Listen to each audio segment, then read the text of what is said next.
Hello everyone, welcome to Adarsh English classes.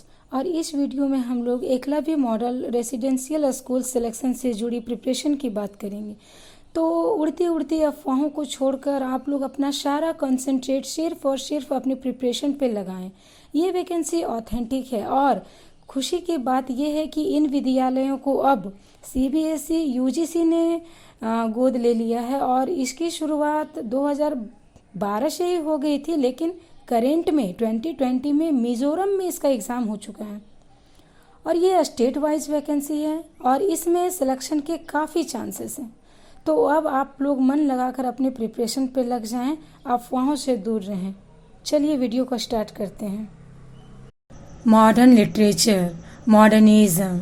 So without any delay let's get started. The early decades of 20th century, especially the period after World War I, is known as the modern age. The movement known as English literary modernism grew out of a general sense of disillusionment with Victorian era attitudes of certainly conservatism, Karl Marx political writing, and the psychoanalytic theories of subconscious, Sigmund Freud. The continental arts movement of Impressionism and later Cubism were also important inspiration for modernist writers. So, although literary modernism reached its peak between the First and Second World Wars, the earliest example of the movement's attitudes appeared in the mid to late 19th century. Gerard Manley Hopkins, G. M. Hopkins, A. E. Housman, and the poet and novelist Thomas Hardy represented a few of the major early modernist writing in England during the Victorian period. So the first decade of the 20th century saw several major works of the modernism published, including the seminal short story collection Evelyners by James Joyce, Joseph Conrad's Heart of Darkness, and the poetry and drama of William Butler Yeats. So important novelists between the world wars included Virginia Woolf, E. M. Foster, Evelyn Waugh, P. G. Wodehouse, D. H. Lawrence, T. S. Eliot was. These all were the prominent English poets of the period. Across the Atlantic, writers like William Faulkner, Ernest Hemingway, and poets Wallace Stevens and Robert Frost developed a more American take on the modernist authentic in their work. So perhaps the most contentiously important figure in the development of the modernist movement was the American poet Ezra Pound, credited with discovering both T.S. Eliot and James Joyce, whose A Stream of Consciousness novel Ulysses is considered to be one of the country's greatest literary achievements. Pound also advanced the cause of imagism and free verse form would dominate English poetry into the 21st century. Gertrude Stein, an American expat, was also an enormous literary force during this time period, famous for her line, "Rose is rose, is rose, is rose, is rose." Other notable writers of this period included H. D. Marine Moore, Elizabeth Bishop, W. H. Auden, Vladimir Nabokov, William Carlos, William Ralph Ellison, Dylan Thomas, R. S. Thomas, and Graham Greene. However, some of these writers are more closely associated with what has become known as postmodernism, a term often used to encompass the diverse range of writers who succeeds the modernist. And now we will talk about postmodernism literature. So the term postmodern literature is used to describe certain tendencies in post-World War II literature. It is both a continuation of the experimentation championed by writers of the modernist period and a reaction against Enlightenment ideas implied in modernist literature. Postmodern literature, like postmodernism as a whole, is difficult to define, and there is little agreement of the exact characteristics, scopes, and importance of postmodern literature. Henry Miller, William S. Burroughs, Joseph Heller, Kurt Vonnegut, Hunter S. Thompson, Truman Capote, and Thomas Pynchon. These all are the famous writers of this era. Now I am going to talk about major novelists of the modern age. Here I am talking about some important writers such as Joseph Conrad. Joseph Conrad, he was a Polish-British writer regarded as one of the greatest novelists. जैसा कि आप जानते हैं कि ये हमारी 14th video है history of English literature के सीरीज, और इससे पहले वाले वीडियोस में मैंने लिटरेचर के सारे इम्पोर्टेंट एजेस को ऑलरेडी वो सारे वीडियो अपलोडेड हैं। अगर आपने वो वीडियोस नहीं देखे हैं तो पहले उन वीडियोस को ज़रूर देखें ताकि आप एक सीक्वेंस में हिस्ट्री ऑफ इंग्लिश लिटरेचर को समझ सकें। और आज हम मॉडर्न लिटरेचर को डिस्कस करने वाले हैं, और इस वीडियो में मैंने पूरी कोशिश की है कि हिस्ट्री ऑफ इंग्लिश लिटरेचर को आसान शब्दों में आपके सामने रख सकूं ताकि आप एक इजी वे में हिस्ट्री ऑफ इंग्लिश लिटरेचर को समझ सकें। So let you tell me very clearly, 1895 to 1945, 1895 से लेकर 1945 तक का टाइम पीरियड मॉडर्न लिटरेचर के नाम से जाना जाता है। और गाइस मॉडर्न पीरियड में 20th सेंचुरी में जितने ज्यादा लिटरेचर प्रोड्यूस हुए हैं इतना ज्यादा और किसी भी एजेस में नहीं हुए थे, क्योंकि इस एज में विक्टोरियन एरा के बाद इस एज में काफी होपलेस दिखाया गया है। और जब लोग होपलेस हो जाते हैं ना, तो वो अपने फीलिंग्स को, अपने पेन को, अपने दुख दर्द को एज अ लिटरेचर वो लिखने लगते हैं। उनका दुख दर्द किताबों में दिखता है। और ऐसा कह सकते हैं कि मॉडर्न एज का बहुत ही मुश्किल से पीरियोडाइजेशन किया गया है, क्योंकि बहुत सारे इवेंट्स हो रहे थे। इसीलिए मॉडर्न पीरियड को 1895 से लेकर 1945 तक का टाइम पीरियड को मॉडर्न एज माना जाता है। लेकिन अलग अलग हिस्टोरियंस की अलग अलग ओपिनियन है, इसीलिए हो सकता है कि किसी बुक में आपको दूसरा एज भी मिल सकता है, दूसरा टाइम पीरियड भी मिल सकता है, थोड़े बहुत साल इधर उधर हो सकते हैं। लेकिन जनरली मॉडर्न एज को 1895 से लेकर 1945 तक के टाइम पीरियड को मॉडर्न एज कंसीडर किया जाता है। लेकिन टाइम ऑफ हाई मॉडर्निज्म 1910 से लेकर 1930 को हाई मॉडर्निज्म कहा जाता है। यहाँ पर मैं आपको फिर एक बार बताना चाहूंगी कि डेट कोई फिक्स नहीं है, अलग अलग हिस्टोरियन ने अलग अलग डेट को डाला है, अलग अलग डेट से समझाया है। और एक बहुत ही इम्पोर्टेंट बात, फर्स्ट वर्ल्ड वॉर ये 1914 में शुरू होकर 1918 तक चला था। तो फर्स्ट वर्ल्ड वॉर भी इसी पीरियड में हुआ था। तो वर्ल्ड वॉर की वजह से ही पूरी दुनिया की सोच एकदम बदल गई थी। अब जब सोच बदल गई तो लिटरेचर भी बदलना ही था। अब हम बात करते हैं जनरल बैकग्राउंड की, मॉडर्न एज के जनरल बैकग्राउंड की। इसमें क्या था, बाकी एजेस के बैकग्राउंड से मॉडर्न पीरियड का बैकग्राउंड थोड़ा अलग था। गाइस 20th सेंचुरी में बहुत कुछ हुआ था, इनको डीपली समझने की नीड है। जैसा कि हम लोग जानते हैं कि ब्रिटिशर्स ने बहुत सारे देशों को अपना गुलाम बना रखा था, और उसमें से एक हमारा हिंदुस्तान भी था। तो यही वो टाइम पीरियड था मॉडर्न एज जब बहुत सारे देशों को उससे आज़ाद करवाया जा रहा था। लेकिन साथ ही साथ डिस्ट्रक्शन भी हो रहा था, और साथ ही साथ टेक्नोलॉजी का बहुत ज्यादा इफेक्ट पड़ रहा था। जैसा कि विक्टोरियन एरा में हमने बताया था कि किस तरह से science day by day increase हो रहा था, डेवलप्ड हो रहा था। तो मॉडर्न एज में टेक्नोलॉजी और भी ज्यादा डेवलप हो गई थी, और इस एज में रेडियो और सिनेमा जैसे फॉर्म्स ऑफ एंटरटेनमेंट आ गए थे। अब पहले की तरह लोग एंटरटेनमेंट के लिए थिएटर में नहीं जाते थे या किताबें पढ़कर अपना टाइम पास नहीं करते थे। अब रेडियो, सिनेमा ये सब का प्रचलन शुरू हो रहा था, और साथ ही साथ रूरल एरियाज डिप्लीट हो रहे थे, कम हो रहे थे, और अर्बन एरियाज इंक्रीज हो रहे थे, शहरीकरण हो रहा था।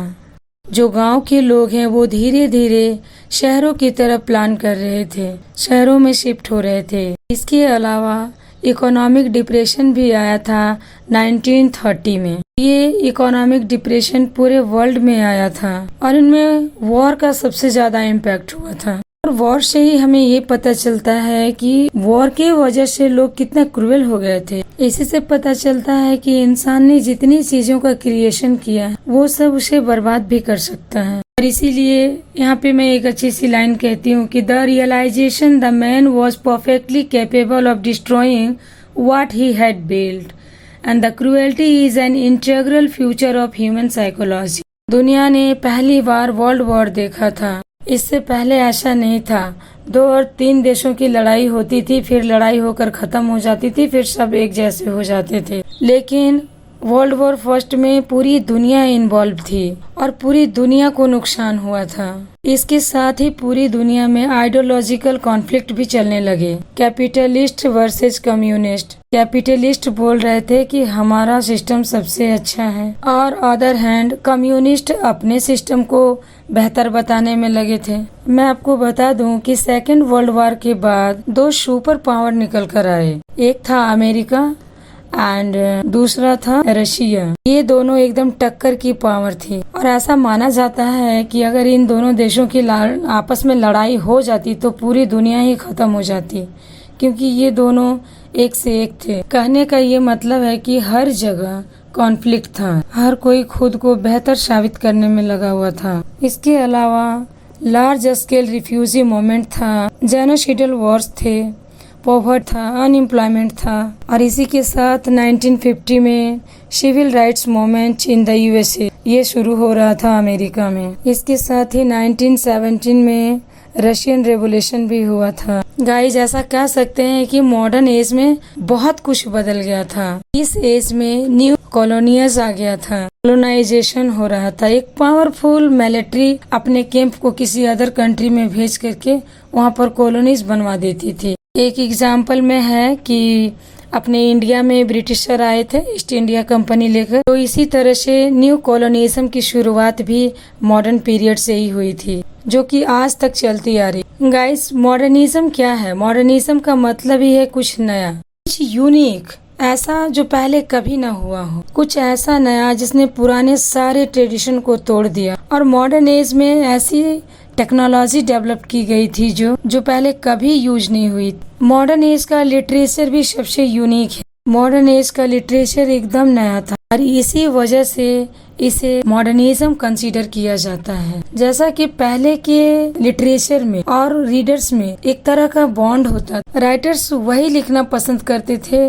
जो रीडर्स को पसंद था, जो रीडर्स पढ़ना चाहते थे। लेकिन मॉडर्न एज में राइटर्स ने रीडर का कोई ख्याल नहीं किया। राइटर्स को जैसा अच्छा लगता था, जो उनको अच्छा लगता था, वो उन्होंने लिखा। उन लोगों को इससे कोई फर्क नहीं पड़ता था कि रीडर्स इस बारे में क्या सोचते हैं, रीडर्स इसको कैसे लाइक करते हैं और अनलाइक करते हैं। उन लोगों ने इस बात की कोई परवाह नहीं की। मैं आपको एक एग्जांपल यहाँ देती हूँ, जैसे कि टी.एस. एलियट का एक वर्क था द वेस्टलैंड। जब इस वर्क को पब्लिश किया गया था तो ये किसी को समझ में ही नहीं आया था, किसी को समझ में ही नहीं आया कि इसमें आखिर लिखा क्या है। नेक्स्ट एग्जांपल है जेम्स जोइस का यूलिसेस, और बहुत ही ज्यादा डिफिकल्ट था इस तरह के वर्क्स को पढ़ पाना और ये जान पाना कि आफ्टर ऑल ये राइटर्स कहना क्या चाहते हैं। 1900 से लेकर 1922 तक के टाइम पीरियड को Edwardian and Georgian literature consider किया जाता है। इस पीरियड में मेनली 2 राइटर, 2 जेनर डोमिनेट कर रहे थे, फिक्शन और पोइट्री। और जैसा कि मैंने आपको विक्टोरियन एरा में भी हम लोगों ने डिस्कस किया था कि फिक्शन के मामले में सबसे ज्यादा बेस्ट राइटर रहे हैं Rudyard Kipling, M Forsters, S G. Wells, Arthur Conan Doyle and G K. चैटरसन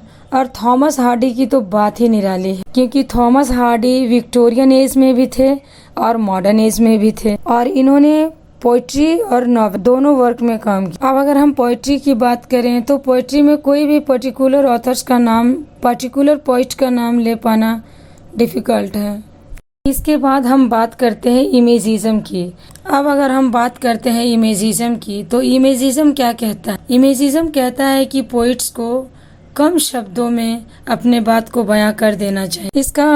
इसका सबसे अच्छा एग्जाम्पल एजरा पाउंड की in a station of the metro poem है। The apparition of three faces in the crowd petals on a wet black by Ezra Pound. तो ये poem थी 2 line की और शुरू होने से पहले ही खत्म हो जाती है। इमेजिज्म का यही मतलब होता है कि पोइट कम शब्दों में अपने बात को कह दे। इस पोयम का मतलब है 1912 में जब पेरिस में अंडरग्राउंड मेट्रो बनना शुरू हुई थी, तो उसी समय को इस पोयम में बयां किया गया है।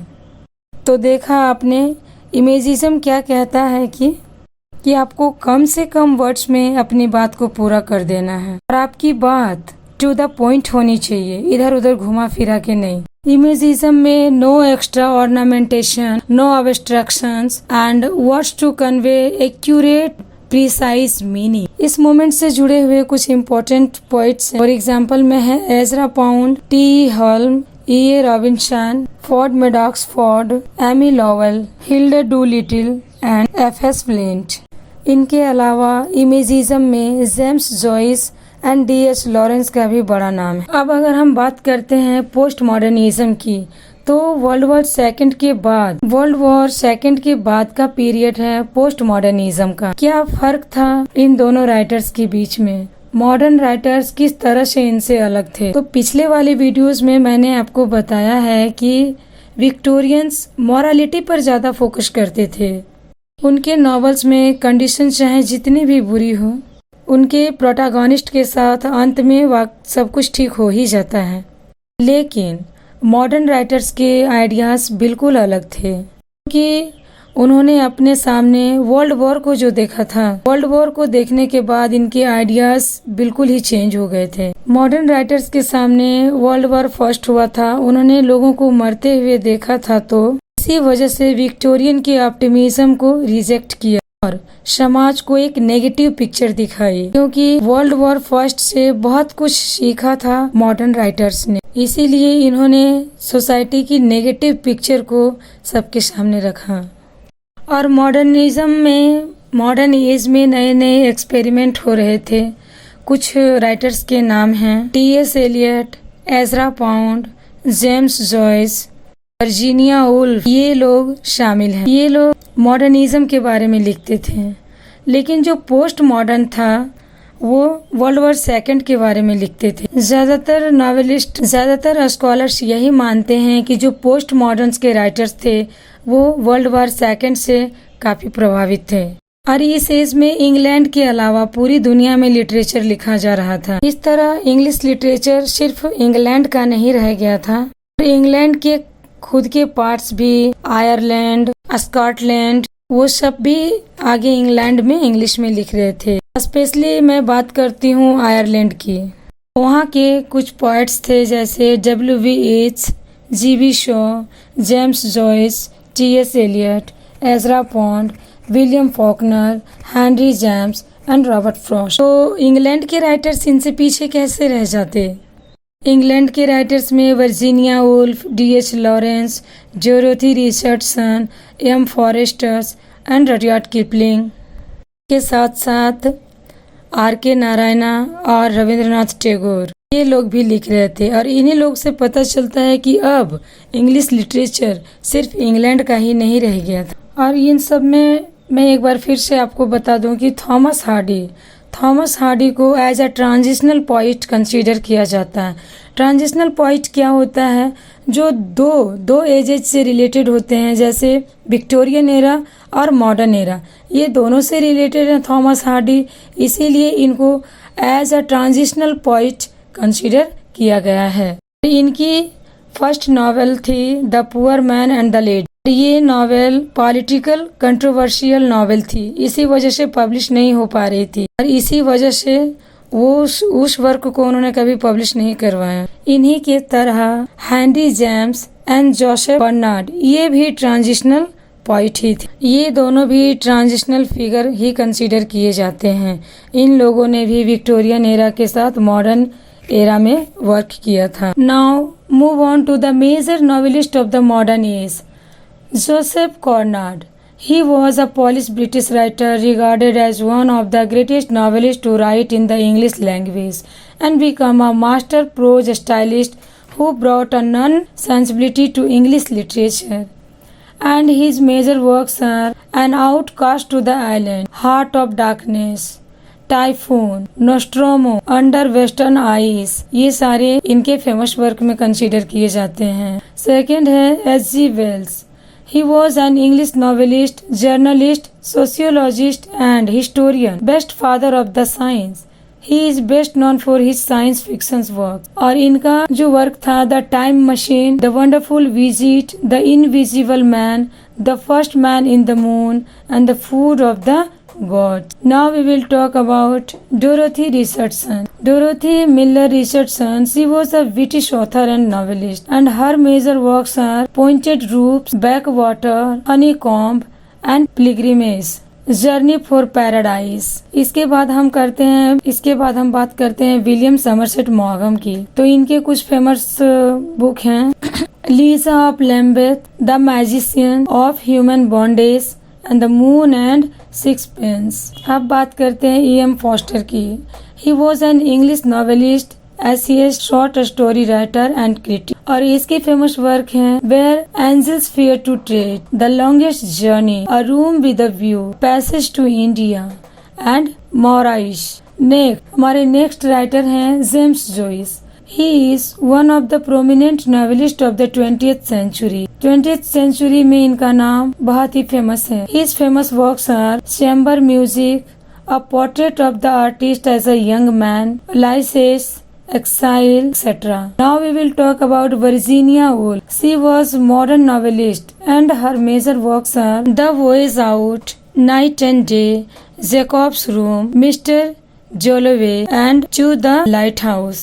अब बात करते हैं D.H. लॉरेंस। डेविड हॉर्बर्ट लॉरेंस इनका पूरा नाम था। As a novelist, essayist and short story writer, his major works are the white peacock, the trespasser, sons and lovers, the rainbow and women in love, lady Chatterley's lover. और इसी के साथ some other writers भी थे। A part of this Aldous Leonard Huxley, Elizabeth Bowen, George Orwell, Graham Greene, Masefield and others writers. तो ये कुछ important writers के नाम थे मॉडर्न एज के। तो ये कुछ इम्पोर्टेंट राइटर्स के मॉडर्न एज के कुछ इम्पोर्टेंट राइटर्स के नाम और उनके वर्क थे। इनमें से अगर T.S. एलियट और एजरा पाउंड की बात करें तो T.S. एलियट ने तो इंग्लिश लिटरेचर को G. अल्फ्रेड प्रूफ्रॉक, बीसलेट जैसे वर्क दिए थे, जबकि एजरा पाउंड ने द कैंटोस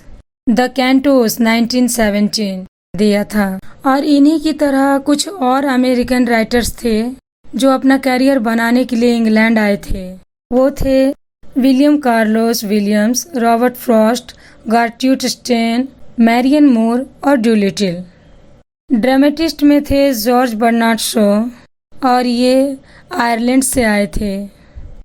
और दूसरा नाम है G.N. सीन्स, ये भी आयरिश थे। इनकी फेमस वर्क थी the play boy of western war. इनके इस वर्क को 1907 में परफॉर्म करवाया गया था। नॉवेल्स में जो अर्ली मॉडर्निस्ट हैं उनमें जोसेफ कॉर्नाड का नाम पहला है। और डोरोथी रिचर्डसन की एक फेमस वर्क है, इनकी फेमस वर्क पॉइंटेड रूफ्स। और ये वर्क इनका स्ट्रीम ऑफ कॉन्शसनेस में लिखी हुई अर्लीस्ट नॉवेल है। स्ट्रीम ऑफ कॉन्शसनेस टेक्निक का यूज पहली बार विक्टोरियन एज में किया गया था। इसके बाद जेम्स जॉइस, वर्जीनिया वुल्फ सभी ने स्ट्रीम ऑफ कॉन्शसनेस टेक्निक का यूज अपने राइटिंग में किया। इस टाइम के मॉडर्न राइटर्स जो थे वो पुराने स्टाइल से बोर हो चुके थे। उन्हें अपने वर्क्स में एक्सपेरिमेंट करना शुरू किया, जैसे D.H. लॉरेंस की 1950 में एक नॉवेल पब्लिश हुई थी द रेनबो। और इसके पब्लिश होते ही इमिडिएटली इस नॉवेल को बैन करवा दिया गया। इनके अलावा अदर राइटर्स रुडयार्ड किपलिंग, इनको नोबेल प्राइज भी मिल चुका है लिटरेचर के फील्ड में। और इनके बाद H.G. वेल्स, जिन्होंने साइंस फिक्शन नॉवेल को लिखना शुरू किया था। इनके बाद जॉन्स गाल्सवर्दी जो कि ड्रामेटिस्ट और नॉवेलिस्ट दोनों थे। इसके बाद आर्नोल्ड बैनेट, E.M. फॉस्टर, ये दोनों विक्टोरियन एरा के नॉवेलिस्ट थे, लेकिन मॉडर्न एज में भी इन्होंने लिखना नहीं छोड़ा था। जैसा कि हमने आपको बताया 1920 तक फर्स्ट वर्ल्ड वॉर हो चुका था और बहुत सारे राइटर्स फर्स्ट वर्ल्ड वॉर से सीख चुके थे और उसके बाद बहुत सारे राइटर्स ने इस पर लिखना शुरू कर दिया, स्पेशली अमेरिकन ड्रामा। अब इसके बाद हम लोग वॉर पोइट्स के बारे में बात करते हैं। और द वॉर पोइट्री में ये बताने की कोशिश की गई है कि वॉर किसी भी समस्या का कोई समाधान नहीं है, कि वॉर किसी भी प्रॉब्लम का कभी भी कोई सॉल्यूशन नहीं हो सकता है। वॉर पोइट्री में डेड सोल्जर्स को हीरो की तरह नहीं दिखाया गया, उन्हें लूजर्स की तरह दिखाया गया है, विक्टिम्स दिखाया गया है। और द वॉर पोइट्स में एक नाम आता है सिगफ्राइड सेशून और इनका एक वर्क था काउंटर अटैक। और इसी वर्क के जरिए इन्होंने वॉर को बहुत ही बुरी तरह से क्रिटिसाइज किया है। इन्होंने कहा है कि वॉर एक यूजलेस सफरिंग है, इसमें खामखा तकलीफें झेलनी पड़ती है लोगों को। इसी तरह एक और नाम निकल कर आता है एडमंड ब्लंडेंट का, ये भी एक वॉर पोइट ही थे और इनका एक वर्क था अंडरटोन ऑफ वॉर। इन्होंने अपने वर्क के जरिए ये बताया है कि किस तरह से वॉर जो है नेचर को डिस्ट्रॉय कर देता है, बर्बाद कर देता है। और वॉर की वजह से बहुत सारी जाने जाती हैं, उन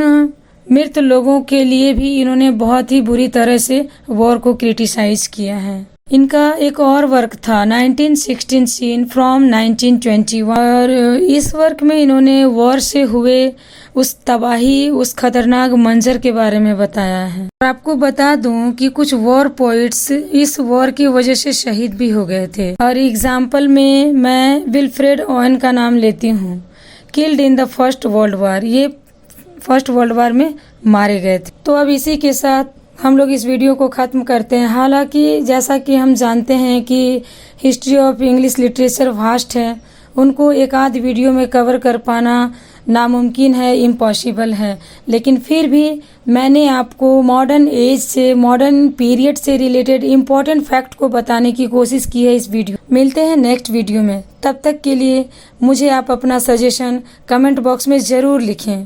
थैंक्स फॉर वॉचिंग।